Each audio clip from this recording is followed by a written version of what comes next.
Ang isa sa mga problema na nakikita natin sa mga rental property owner or mga landlord or mga business owners, no, is hindi nila napaghihiwalay yung business expenses tsaka yung personal expenses. Yan yung isa sa mga reason kung bakit maraming landlords, no, until now, or mga business owner na hindi nag-grow yung kanilang mga business or mga rental property dahil nga pinagsasama nga nila tong business expenses tsaka personal. So, dito tuturo ko sa yung 4 na tips, no, paano nga ba paghiwalayan at hindi kayo mahirapan. So, bago tayo mag-start, baka pwede naman ako makaingin sa inyo na isang like lang sa video na to at mag-comment down below na rin kayo na mga gusto nyo additional at i-share nyo na rin sa mga kaibigan nyo gusto matuto about sa mga topic na ganito. Number 1, mag-open ka muna ng isang business bank account. Walang papasok na iba dito kundi mga business transaction lang. Diyan po pasok yung income mo, diyan po lumalabas yung expenses mo. At sa ibang mga company naman, no, ibang ko nakilala, 2 yung business account nila or 3.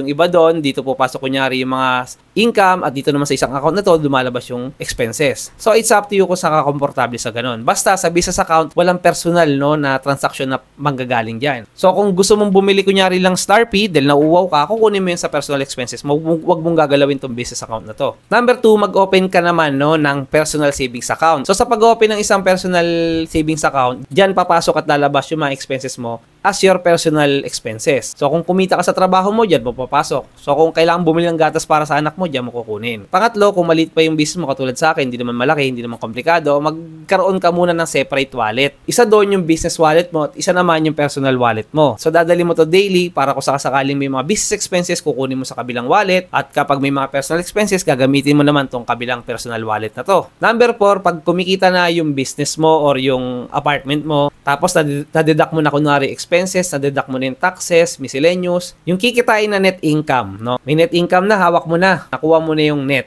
Pwede mo na ngayon isama yan sa iyong personal wallet or personal savings. Pero I highly advise, no, lalong-lalo na kung nagsisimula ka, wag mo kaagad kainin, wag mo kaagad ilagay sa wallet mo, wag mo kaagad ilagay sa personal mong pagkaagastusan. I highly advise i-reinvest mo muna yan. Itabi mo, palaguin mo ulit. Paano mapapalago, no? Kung may rental property business ka, ilagay mo lang dun sa cash pool lang yung rental property business. So kung may digital business ka or mayroon kang siomai business or barbecue business, itabi mo muna yan sa pondo ng iyong mga traditional business na yan. Para pag dumating yung time na may opportunity to grow or lumalaki na yung inventory na kailangan mong bilhin, lumalaki benta, kailangan mo mag-expand, kailangan mo mag-extend, kailangan mo magpa-renovate, may pera kang mahuhugot. Guys, actually, ang dami pang technique para mas maging magaling ka pa sa cash flow. Actually, iba nga napag-discuss na natin last week eh. Sobrang dami niyan, pero yung matuturo ko sa inyo, ito yung madalas lang, no, na na-encounter natin. Na dapat pala, no, bago natin pasukin ng isang negosyo or isang rental property business, marunong na tayo sa mga basic cash flow or